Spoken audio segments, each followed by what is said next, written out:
palette. I know, I think that it's on that information over there, but it's a Shies Art palette. It holds 16 colors, which are more than enough. I will not use all 16 of those today. I have very much realized that I really do try to do more of a limited palette, but I was doing the paint around this morning, and it looks like I still have a well here that's pretty messy. So I'm just going to dip this in here real quick. I don't care if some of this gets contaminated by one to the other. I don't care. If you can't hear me, please tell me. I'll speak louder. So here's my portrait, and I want to say that because of all the teaching and all that kind of stuff that I'm doing, you have to prepare a lot in advance. So yes, I have traced it, and I don't condone anybody if they want to do that, if you use a light box. But the one thing I can and will tell you that is, if you cannot draw your subject, you cannot paint it. I don't care how much you trace it. I don't care how much you use a light box. If you cannot draw it, it's not going to happen. Because you will not understand how to make something round, how to make something recede, how to make something come forward. You just won't understand it until you've had a few lessons in drawing. You don't have to be an expert at it. That's not what I'm saying. But you have to have an understanding. That's what I am saying. So, having said that, I'm going to, I believe, start painting, unless there are any questions. I know I've put all the information about my palette and my colors, but if there's any questions, please ask. Okay? Now, I also have one of these thingies that I keep on the side. These are just colors that I kind of play with. Haven't really decided if I want them on my palette, if I want to change something out or not. I know that this one right here is transparent yellow, and just as a color, it feels like it's very strange. But when I make it with some of my red, it makes a beautiful flesh tone. So I'm not really sure if I will change that out or not. Over here, I know I have my Windsor purple, and I also have my mineral violet over here. I go back and forth with them. Sometimes it feels like my mineral violet kind of takes over certain things. So then I switch over to the Windsor, and then I think, oh, I'm using this for a while. I think I'll move back. So I haven't done anything with that either. The problem with having this is you have all these lovely little colors here, but then you don't remember what's what. And that's an issue. And then you think, wow, I'm really liking what that does. I wonder what it is. So anyway, I do keep it. It's fun to have, just to play with colors. I have won lots and lots of paint and awards and things like that. But when you kind of get your palette and you know what your colors will do with each other, which is really important, you kind of stick to it. And then it feels like I'm getting a little boring. All of my paintings have the same colors in them. Let's switch this up a little bit. And so I try to do that a little bit, and then all of a sudden you're going right back to what you know. So, but that's why I have this on the side, just to play with colors. Okay, alrighty, so my painting here is an 1/8 of a sheet, and I've come to the conclusion that to teach and to demo, 1/8 of a sheet is sufficient. I don't need to do anything bigger. I have lots of larger portraits at my home that have won really nice awards, but they hang in my house, and I don't have that many walls.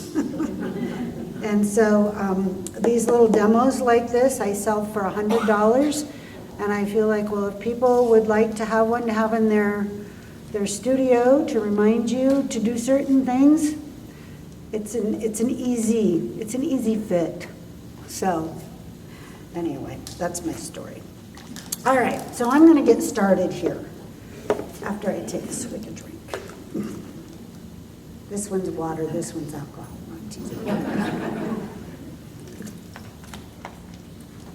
So I do also teach the Zoom classes as well, and I have to say, they feel awfully lonely sometimes. So it's nice to be in front of a crowd for once, in a while anyway. By the time I get home, I'll think, oh, I can't wait to get back to the Zoom. That was a lot of work. And if you also can't tell, I like to laugh and have a good time. If I can't laugh and have a good time doing this, then I'll just stand here and cry, because watercolor is difficult.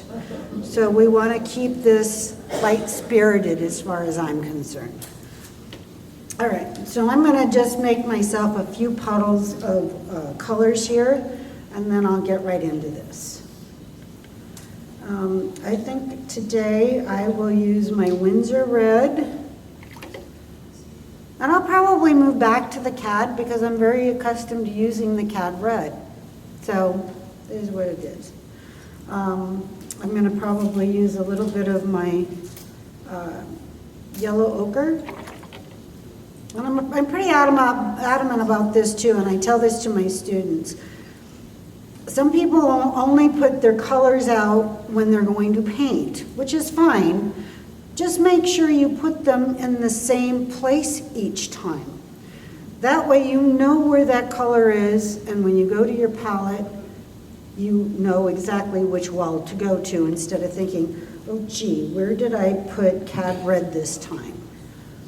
So, and I'm going to take a little bit of my cerulean. I find this guy to be very colorful, and I don't know these people. Any of them that I paint, I very rarely know them. If I know them, it becomes too, I get too tight. I think, oh, it's got to look just like them. And when I don't know them, I think, oh, I can step outside of my comfort zone and I can give it whatever I want. I'm going to pick up a little green over here too. And that's my serpentine. I normally start on the outside of my painting and I move in. That way I am making an attachment on my piece of paper between my background and my subject and the foreground, all in one fell swoop. And that's pretty important. I think I'm going to end up using just a little bit of my quinacridone violet over here too. Just a little, just to make some different things. So I'm going to take my green, I think, this time, and I'm going to do this. And I don't want there to be hard lines, so I'll come back and just make sure I have nice loose lines here so I can come back anytime I want. I want to pull this right over. Yellow, my red. I like to have my mixing happen right here on my piece of paper. If this type of thing happens and it happens right in the lightest spot, we just pick it up a little. It's not a big deal. These things are our first wash is pretty light anyway, so it just doesn't make that big of a difference.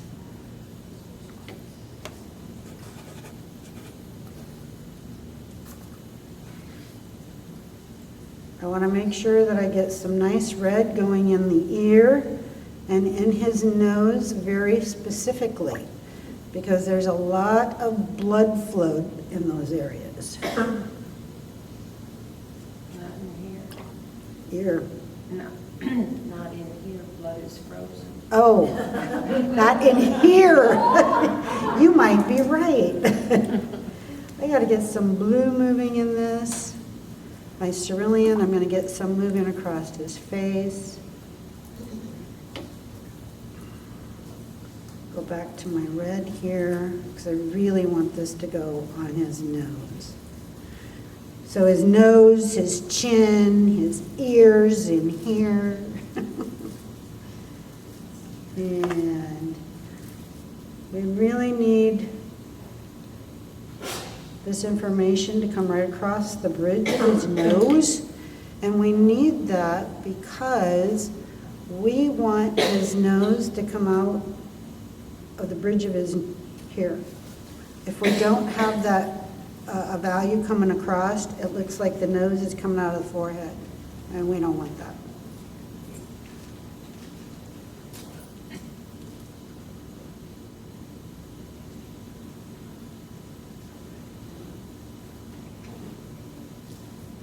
And I let all of my mixing happening right here on my piece of paper. I try not to do very much of this in the wells. If I do, it just seems like some of these colors just kind of go dead. They're not as fun. There in his nose where he has that nice hard line, I'm still going to come back and soften that line up just a little bit.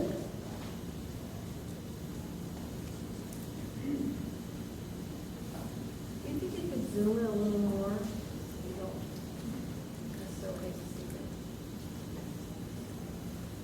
it. And this is a good time for me to come in here and just loosen up some of this line here. That way it makes it feel like the shadow is going around and it becomes more of a cast, a form shadow, excuse me. Is that better?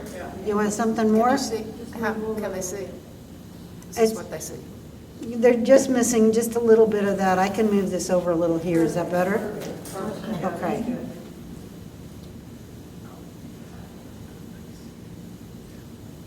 So we want this to feel like his nose is coming around. I'm going to pick up just a little bit of my mineral violet. My paints are very, very wet here. So do you have a color reference as well? No, I only work from my black. She asked me if I have a color reference. Please help me remember every question. And the answer is no. I do not work from a color photo at all. Because if I do that, I am too involved in whatever color that is. It could say that he has a green cheek, and I may give him a green cheek because that's what my reference said.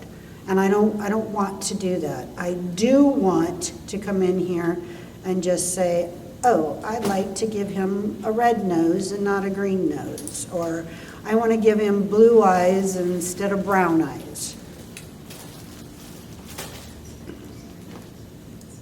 Besides the red and the ears and the nose, is there a rationale to your color choices, like blue and green? Not particularly. Repeat the question. Oh, she asked if there was a rationale to the colors that I'm using besides the red in the nose and the ear, and I'll get some in the chin as well, but not really. I'm just trying to make some interesting colors happen. I'm not, this is just like a first wash, and so I just want to make sure that I have my first wash of color is got some interest in it. But just like with this down here, I need to do just a little, because I want there to be a little sparkle where he's got his beard stub, whatever you want to call this, stubble. If you were doing a portrait commission, would you approach it the same way? I would, but I have to tell you, I find that they're not all that fun to do, because but it's the truth, and because you get so involved with, it should look exactly like that person, whatever it is. I feel the same way about animals. You know, I love to paint animals, as you can see. But if somebody said to me, I want you to paint a painting of my white tiger, I would be like, oh my gosh, the stripe has to be exactly where the stripe is. The color of the eye has to be exact. And then it becomes not so much fun to paint. I find that it's much easier for me to say, you know what, give me a photograph. I will paint it if I like the photograph.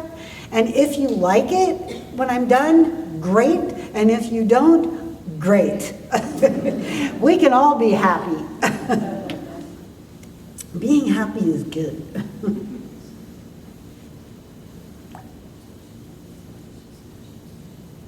So I just take these things a little pieces at a time, and especially since we have a lot of time today. We have 2 hours. When they said that 2 hours, I was like, what? You want me to do what for 2 hours? And I'm going to loosen up some of these lines just because they're just not important.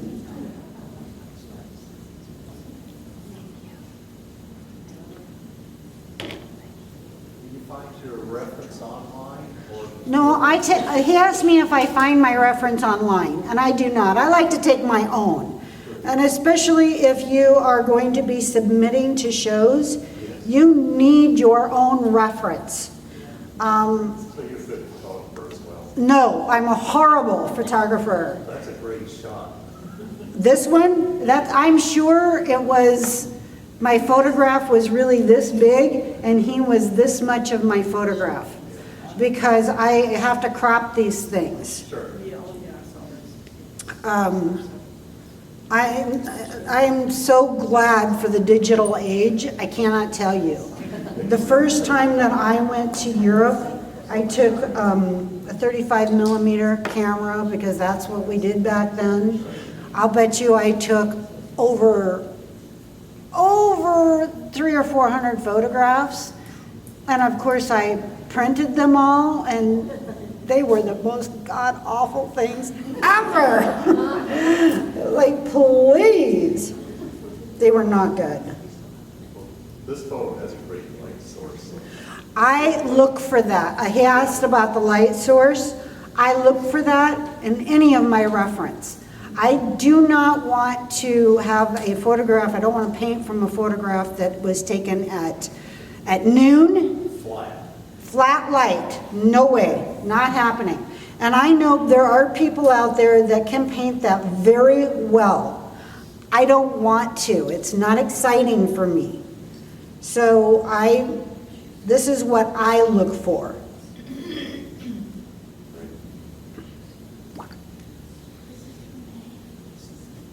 This feels like I'm already getting a little much too red, so I'm going to come back in here with a little green. And this is serpentine green. Serpentine green genuine has a lot of little red flecks in it. So it feels like it's a good mix for a portrait. That's a Daniel Smith, which is on that piece of paper, I'm sure. Maybe, I hope.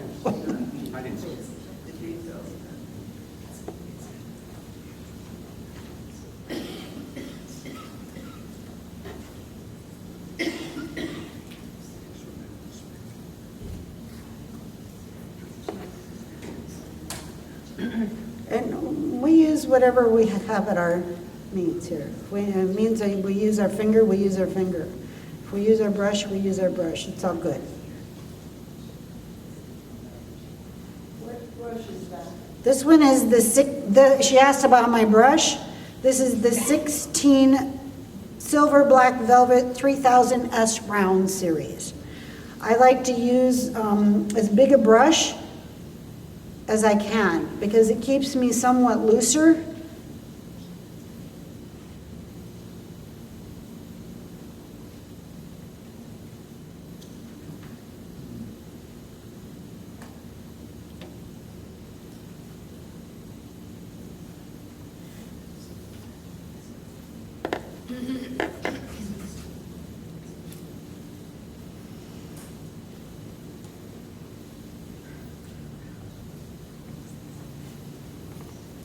And I have been teaching for 4 days in a row. But you had a really good class, so it was fun. It was a very good class and it was very fun. Thank you for saying that it was. I think most of us are here. Cool. Well, you know what, that's a compliment because that means that you guys aren't tired of watching me paint. Never. No, we will never be tired. So, but having said that, I have had to entertain these people all week. Now, of course, they did do quite a bit of their own entertaining as well. Thank goodness. It was a shared responsibility. But notice as I'm doing this, I'm just laying in a little more color here and there, and I'm just dropping it in. I don't want to make this line real hard. And some of the questions that were asked of me when I was doing my demo and teaching was, do I do my eyes first? Well, maybe once upon a time I did, not so much anymore. I just like to just keep moving. Like here, I just did half of the mouth. We'll see how much of the rest of him, he might be only get a half a mouth. I don't know. Depends on how much of my 2 hours I want to use. And so I have this green over here. He has a very light ear. So I have to come over here and give him some value over here. So he starts coming forward.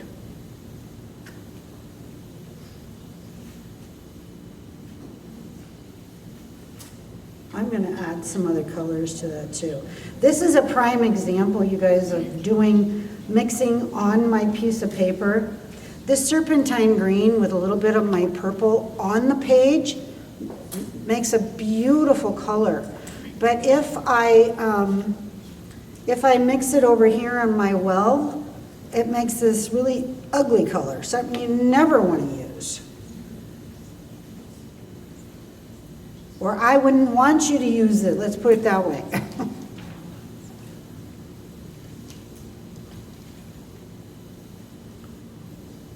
And I'm doing just a little bit of negative painting around what I would consider his beard here. I don't want it to be a flat line. That's not fun, it's not interesting.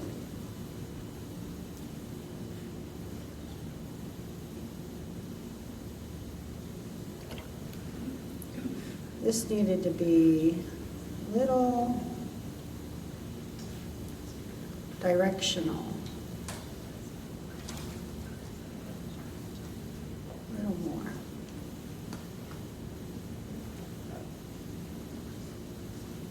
And it also needed a little bit of a dry brush happening through here. Because it's got the, I don't know what you call that, chicken flesh, something. But I always find those fun. It's a challenge, and it's fun to do. And what's your paper? This paper, I believe, is the 140 Arches. Cold press.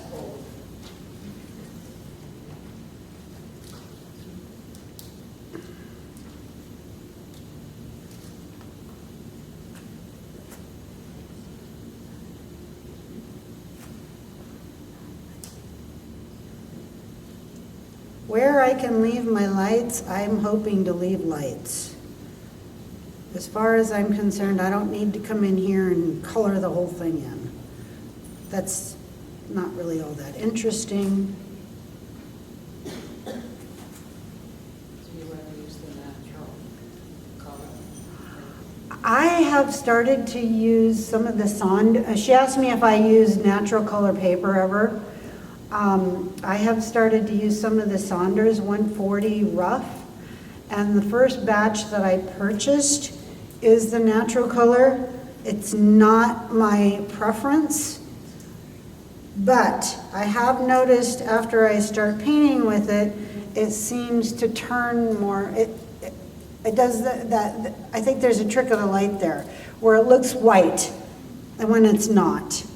And so it doesn't bother me quite as much, but it's still not my preference.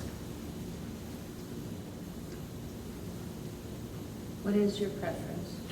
My preference for watercolor paper, if I'm, one of my most favorite truly is in Roberta mentioned it, is the 300-pound Fabriano bright white. I love that paper. But hot press paper can be very difficult, and it's something that you really have to learn to use. So it has a tendency to show every first stroke, so you have to know to get your paper just a little wet first, wherever you want to lay down your brush, your first. Do you start out with a pretty dry paper, or? He asked me if I start off with a dry paper. When I'm doing something on the 140 cold press or rough or whatever, it doesn't seem to make any difference. But if I'm going to use the Fabriano, I would have to come in and get my area just a little bit wet before I drop in some paint, excuse me.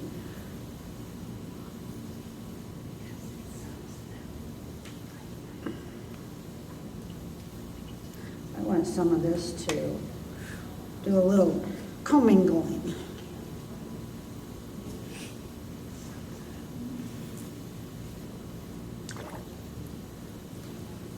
I also don't like to stick my pins inside my paper, because if I mat and frame anything, I like to have this rough edge, so I usually float it.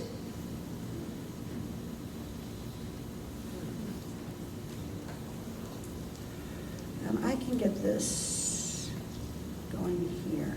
Some of his darker hair. I started off with a little blue.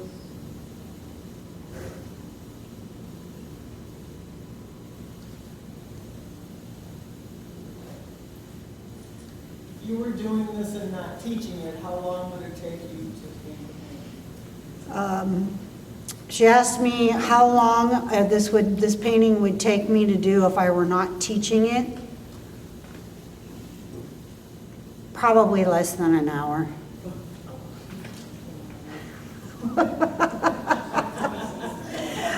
I actually started making myself a little bit of a challenge. I was playing with some of my color, and so I had taken my painting that I was going to paint, and I turned it over, and I was just going to do some color swatches. And the next thing I knew, I thought, well, why don't I just try to paint this without this drawing? And so I did, and I thought, I didn't know I could even do that. So I decided to make myself a little bit of a challenge, and I've been doing it every day. Not while I've been here, of course, because I was already doing a lot of painting. But while I'm at home, I make myself a bit of a challenge, and I do one of those every day. And I don't normally even work on it for a whole hour, usually about a half an hour. My biggest problem when I'm at home is that I don't turn my phone off. And so people bother me. And I don't have enough in myself to say, I'm not going to answer that phone. So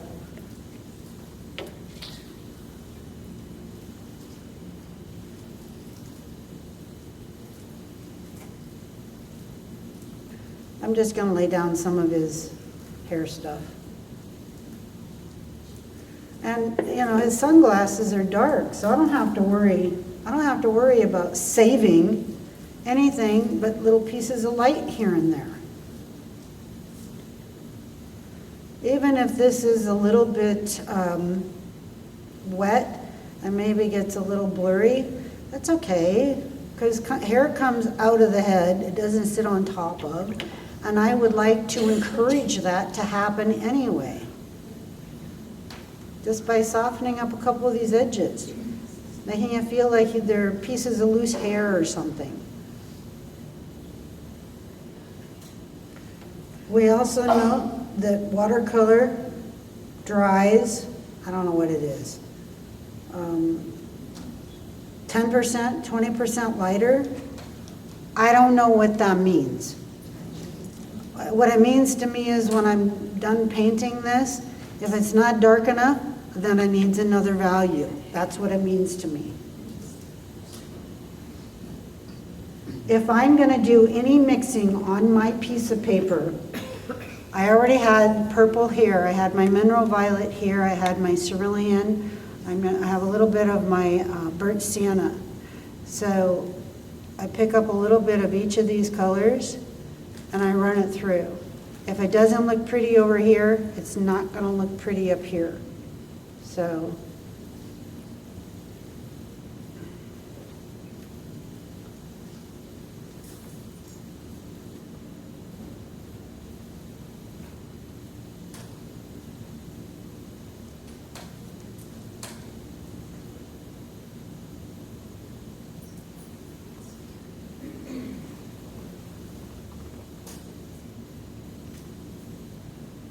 Sunglasses can be a lot of fun to paint as well, or not. But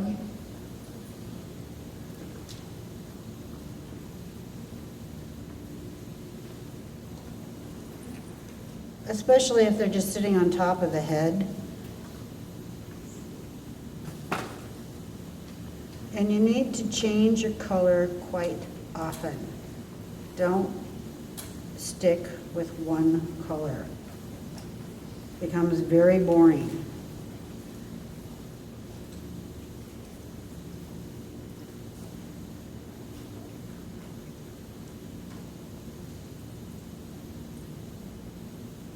Try to preserve your whites.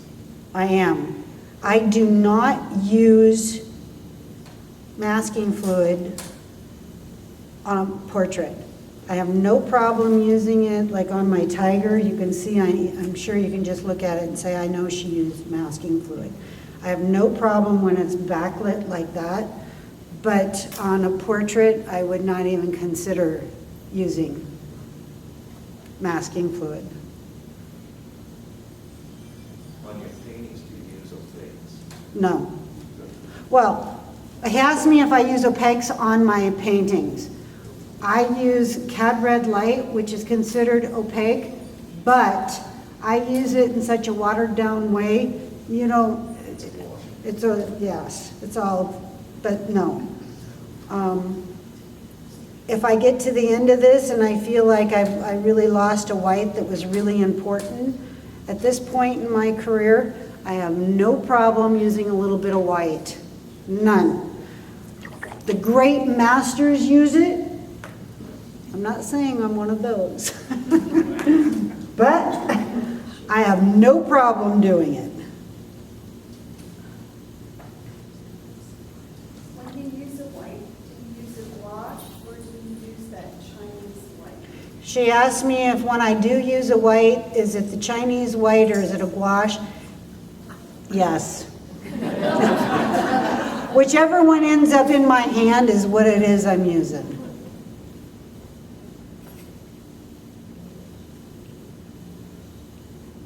So if I were at home, I probably wouldn't be this careful about this painting. I'm doing it for you guys because you guys are so special.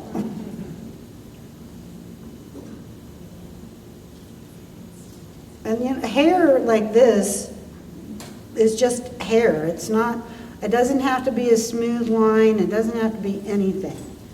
It needs to make the suggestion that I'm hair and I'm part of this guy's whatever. It's on his head. That's right.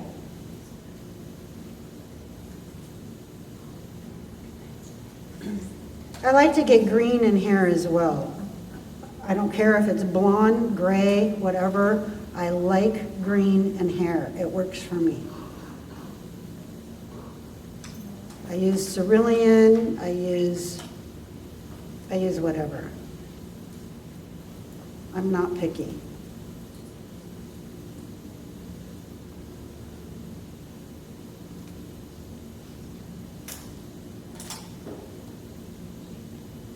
I'm starting to feel like maybe I should hurry because you guys might get bored. Don't want that to happen. I'm just gonna.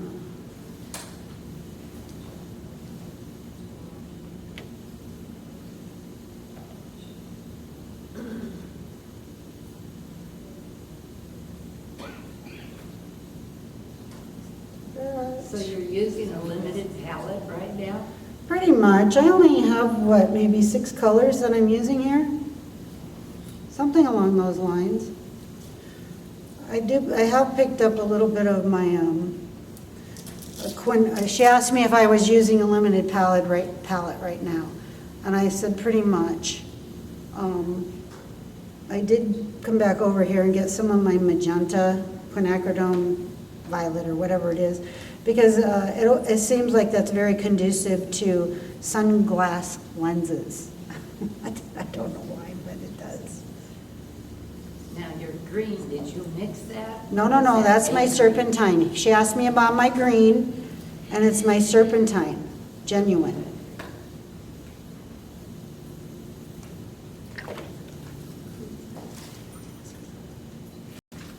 Is that a granulated color? I'm gonna say, she asked if it's granulating, and I'm gonna say it must be, because if I let it sit here in my well, you can see that it's separated right here. You see these red flecks with my green? Yeah. So I'm gonna say yes, but it's not normally something I pay attention to.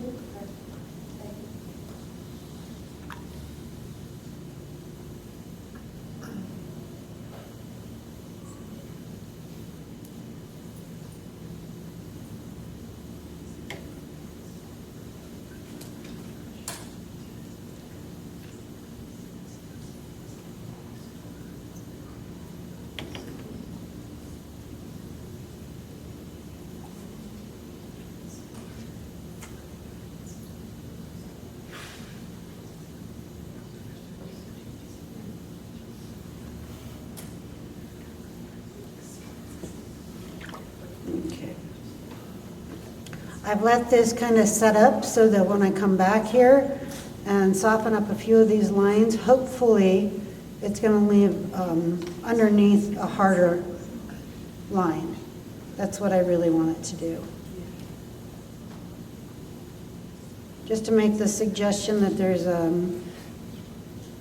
the arm of his sunglass there.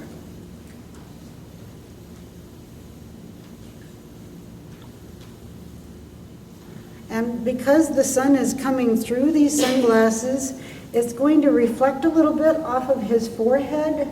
So I'm going to try to make it feel as though that's all part of what's happening here. That it's reflecting right onto his forehead.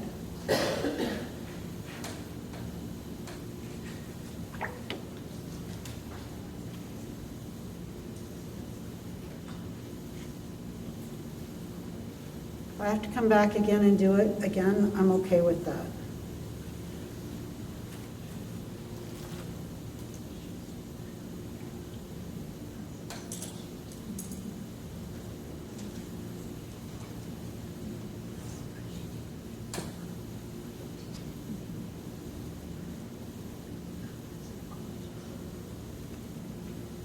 I did a few darker shapes up in here so that it feels like there's lighter shapes as well.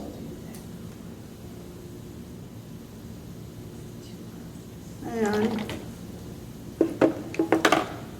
can do some of this. It's pretty wet, so I would have to make sure I remember to come back up here and keep some of those alive. I'll leave it alone for now. Okay. All right, you guys, let's get a move on here.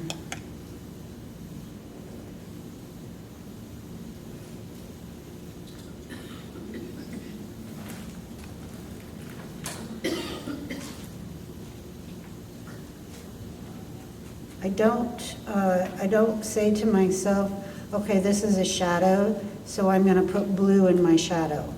That's not what you want to do when it comes to skin tones. You want to say, okay, I'm going to use more of the same. More of the same. Let's see where I'm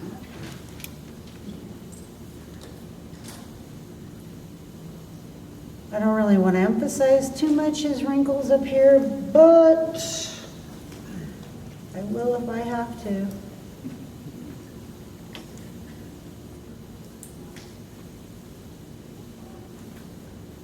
You have to understand how these work. They're darker in the center, come lighter as it comes up around. Same with clothing, if you have clothing.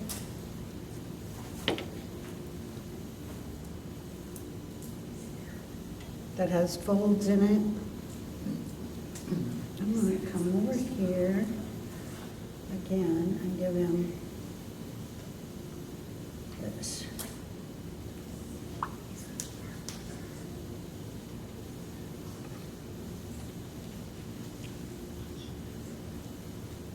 I don't really know how or why it works, but it does.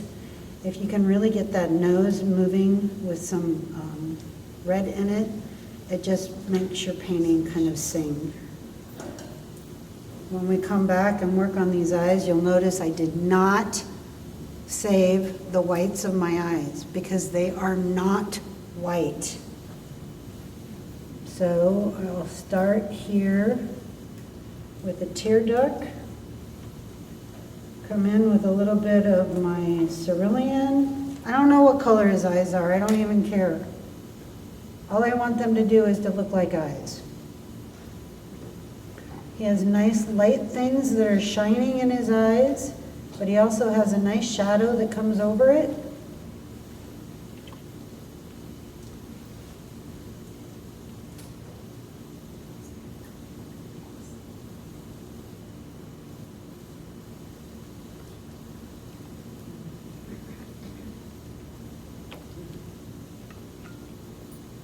And my towel that you notice I keep touching, by the time I get done painting in any given day, it is sopping wet. I take a huge amount of my water out of my brush.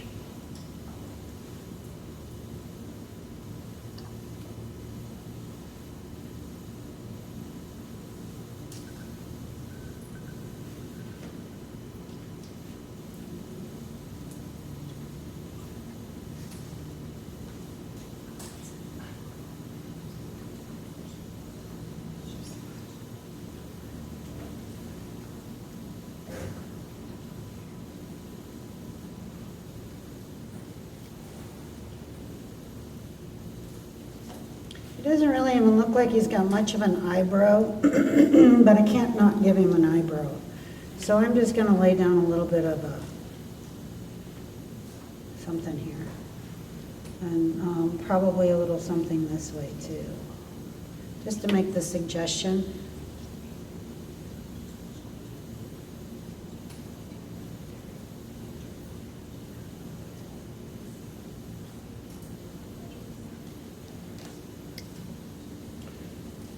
Come back with a little bit of my cobalt violet light and make a little bit of a cheekbone here, just a little.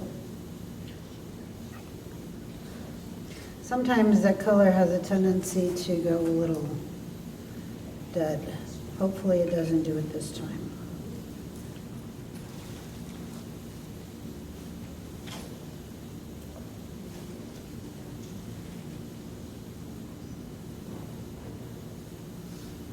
It's important to know your shapes and where they're at. If you get lost, take your finger and say, I'm right here. Oh, it's right here. There's no issue with that whatsoever, but I do need this little light in between, just a tad.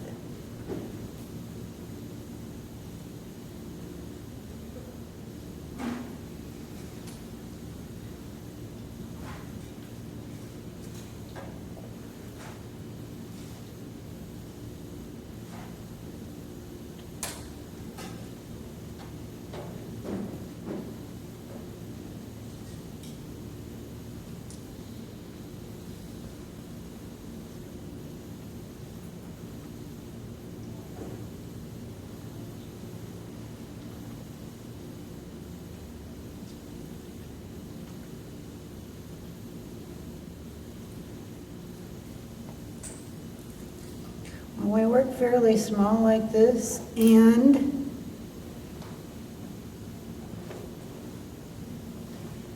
we're doing it in front of an audience. We need to know enough to keep moving so that other parts of this can dry.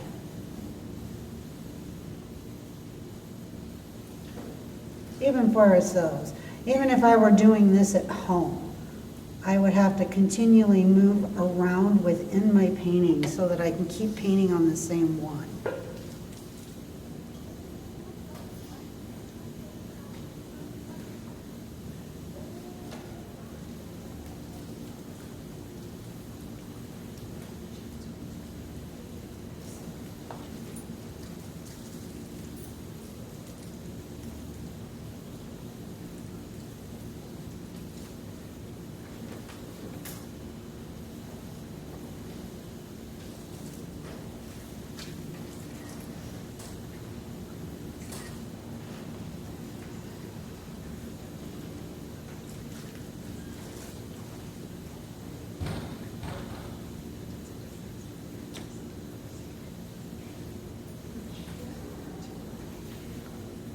A little bit of this over here.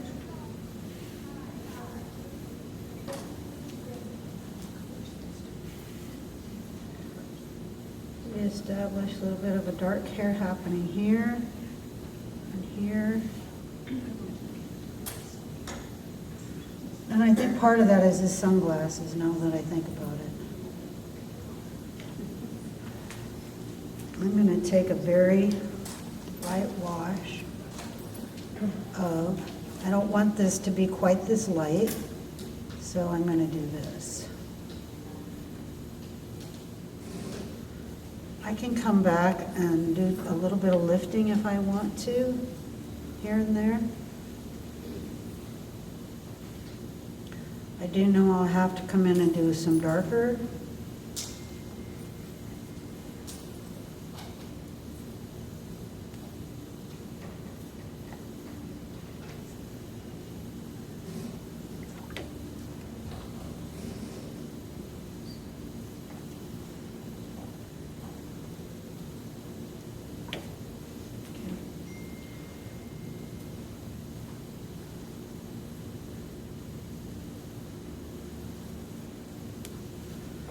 And I'm going to come right back in here. I'm going to reestablish his eye here. Go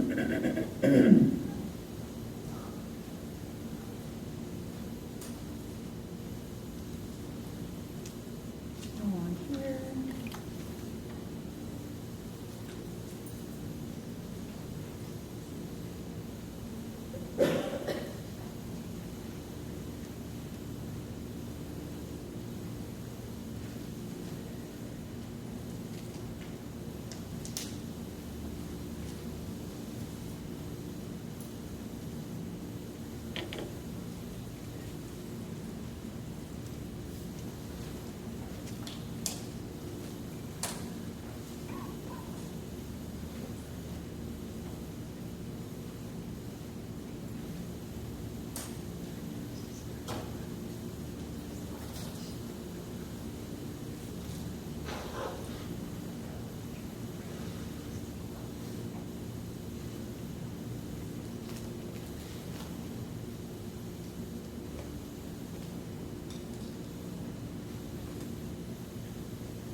Just setting it down and then I'll move it around.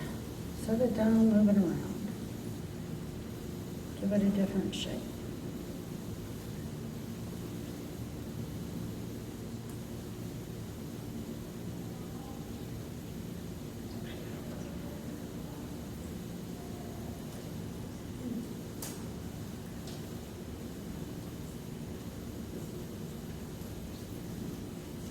Doing these little stubble thingies like this are kind of fun to do. It helps you practice your dry brushing technique.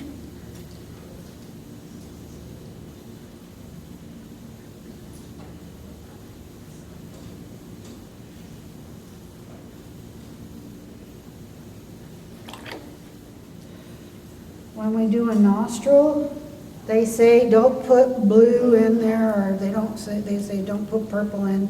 They say something, but one of those colors. And I say, if that color works for you, you put it in. But what really needs to happen is where the sun is coming through on that particular side, if you have that nostril showing, that one needs a lot more red. But since this one is in shadow, I'm gonna start with a little bit of alizarin, and I may drop in a little blue because it works for me. I don't mind it.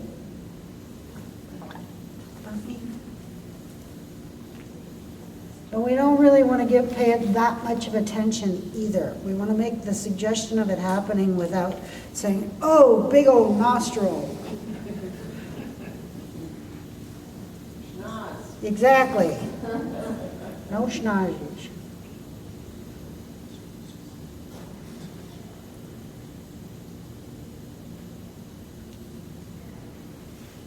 There's a lot of reflected light coming from everywhere, it feels like. I need to let that dry a little more, so I'm going to come back over here and I'm going to work a little bit more on his t-shirt. And a bit of a shadow that happens here. So even if I'm giving him a blue t-shirt, I still use all the colors. I try not just to say, oh, it's blue, so I must be doing blue. Over here, I want to give him just a little bit of a light thing happening on the top of his t-shirt here.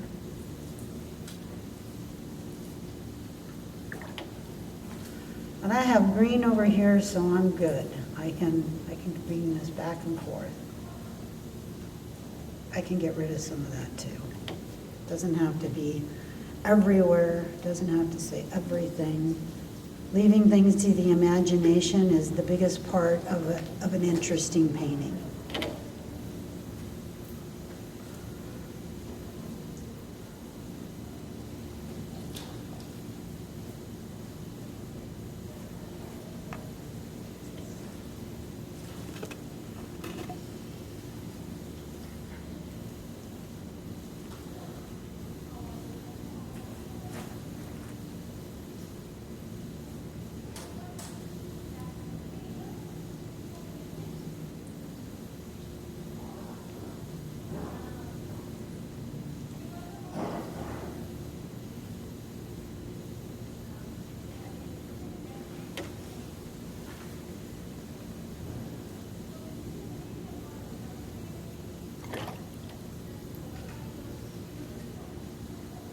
Honestly, the t-shirt is not the most important part of this painting, so.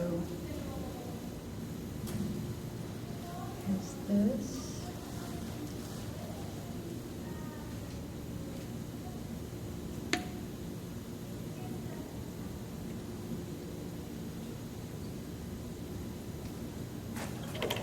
He needs a bit of a shadow that's underneath the t-shirt, so it gives it some depth.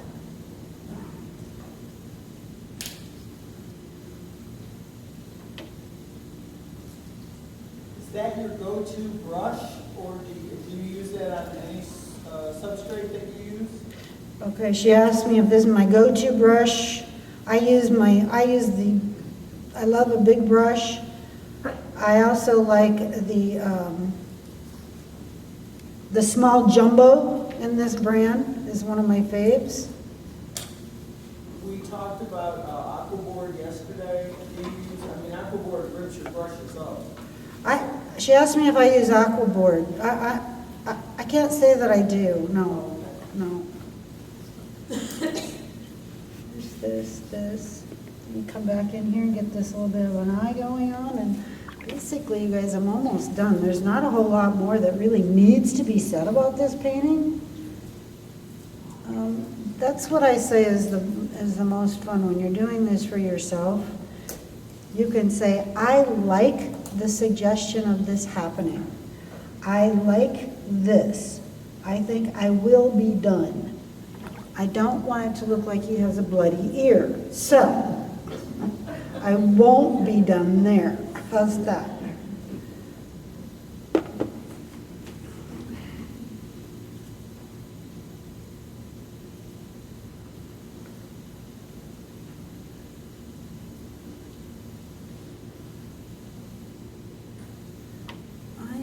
also going to take a very watered down, whatever this was right here, and I'm going to go over this eye because I don't feel like the eye is truly set back in the head yet. And you could take a very washed out of the French ultramarine, you can do a little bit of mineral violet, you can do whatever, but as long as it's a washed out color of the blue or the purple, we can use it to push that eye back into its socket. That'd be the most important part. I think it needs just a little more red through here though. More.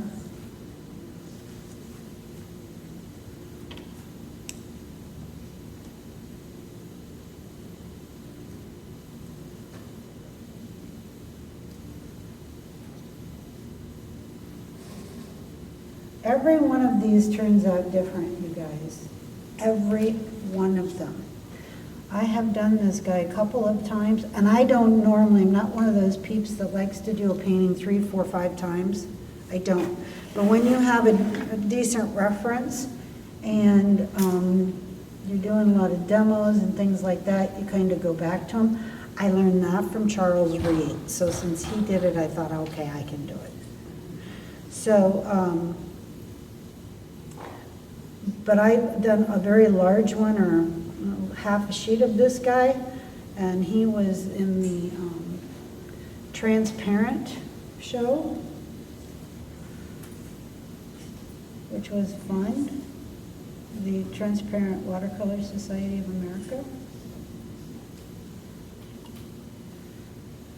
I just lost his eye altogether over here.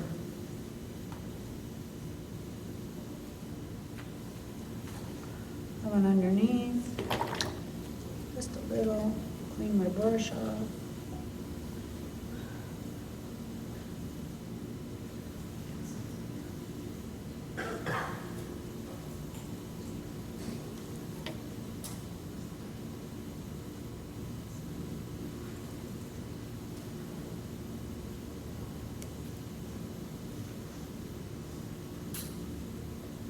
He doesn't really have the folds above his eyes that some of these other references would have.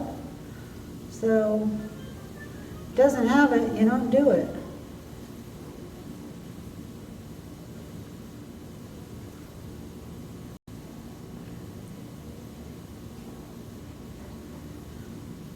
Don't start making up stuff just because you think, oh, I know he has it, so I gotta put it in there. But if you don't see it, don't do it.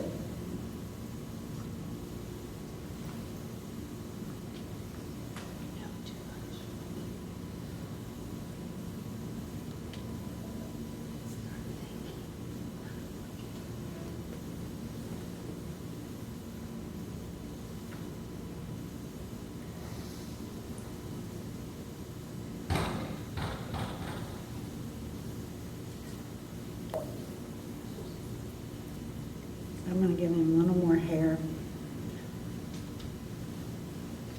for an eyebrow, just a little. And I think a little bit over here. Have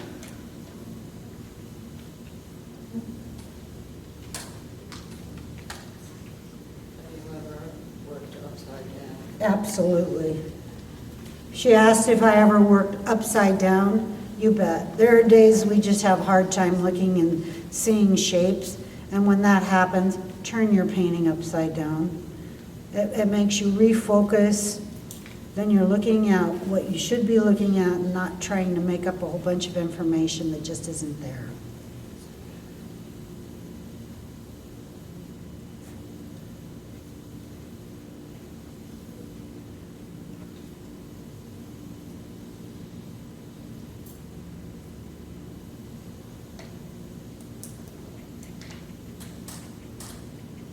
The nice thing about all of these papers nowadays too is that they have it pretty much down to a science. These things can take a beating right on a given sometimes too. So that's kind of fun. Let's see. I think I'm almost done here, you guys. I always said that, I said that in my class too, and then I do, just this. Okay, wait, just this. Just this. I do want to do a little bit more with the sunglasses as well, and then I'll back up and have a look. At this point, I think I lost some of what would have been really nice here in this eye.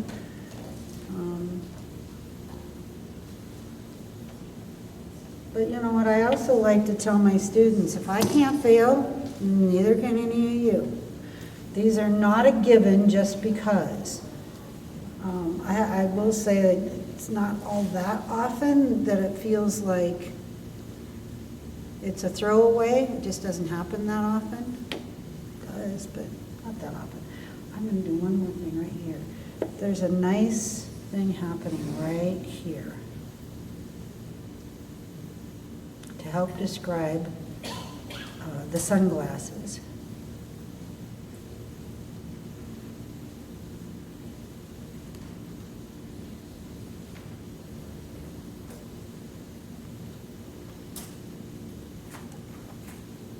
I'm going to put just a tad bit of blue here.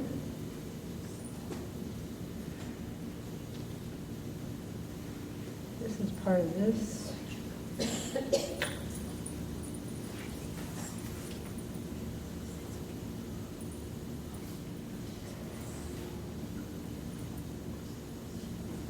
Here, here, and I lost this edge of this. But these are the things you say to yourself as you're painting. Okay, how do I get that edge back? Oh, well, I come right over here and I do this.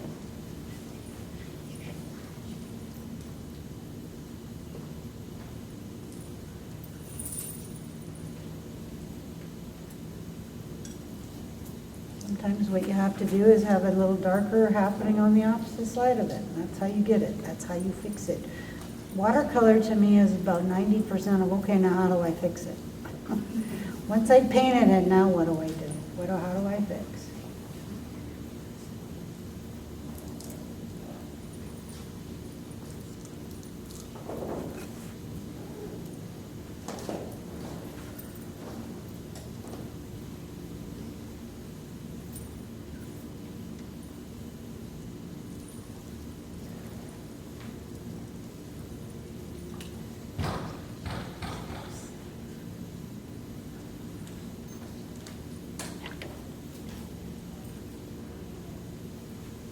I could come back in here too and just make little swatches of darker things happening in his hair. But the rim of the glass gets lost right into the hair. So I don't want to make it feel as though I'm doing an outline for that. That's not the answer.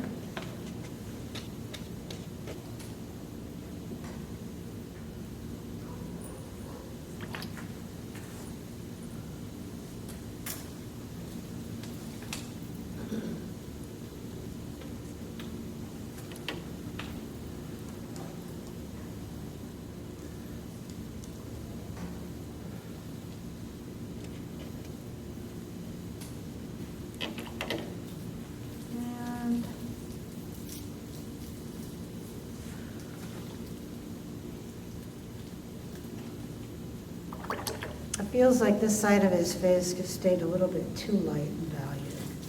So I'm going to come and give him just a little more.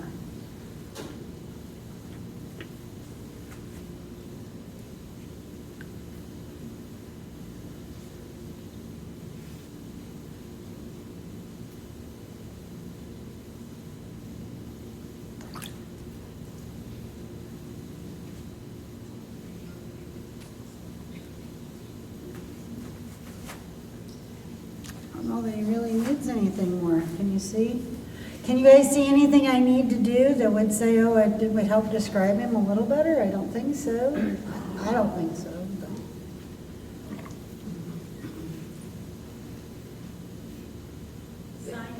Sign it. We done? I could give him just a little bit of an earring here that's already here.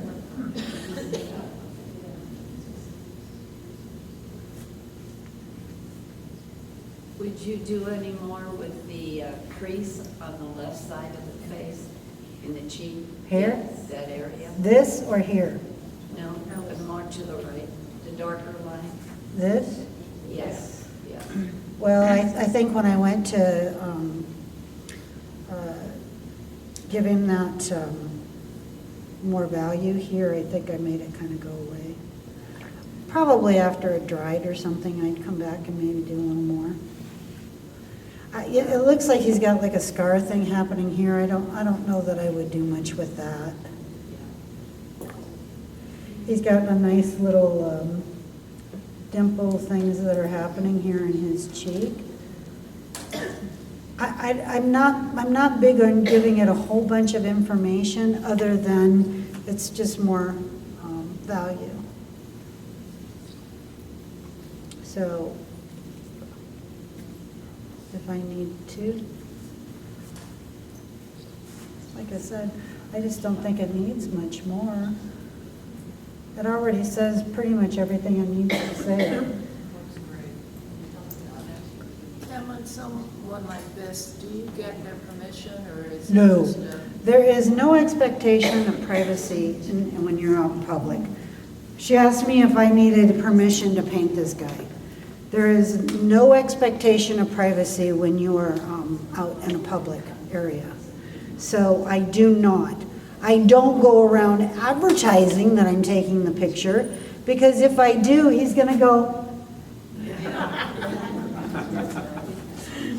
So I could tell you guys a very funny story that I told my class. Does the class want to hear it again? Yes. Okay, so I was at a festival and I'm going around taking these photographs, and there was a girl. She wasn't young, I mean, she was in her 30s. She was there with, I'm assuming, her boyfriend. And, but she had on this nice floppy hat thing, and I thought, my gosh, she just looks cute. And so I'm getting a picture of her, and I went home, I painted it. I mean, I crop it, and I do everything I need to do on my computer for it.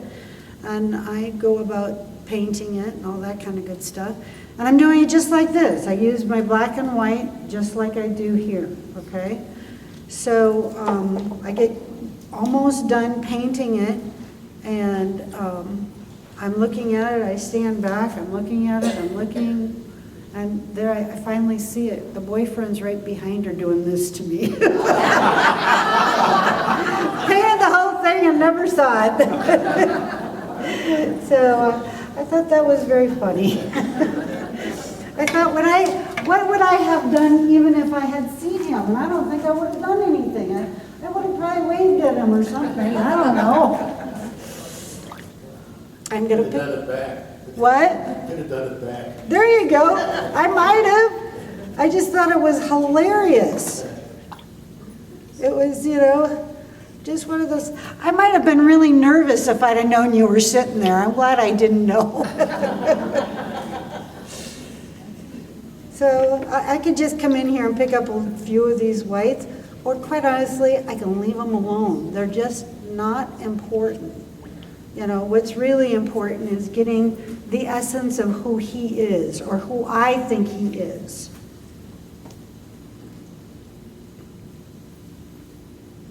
That's the most important part.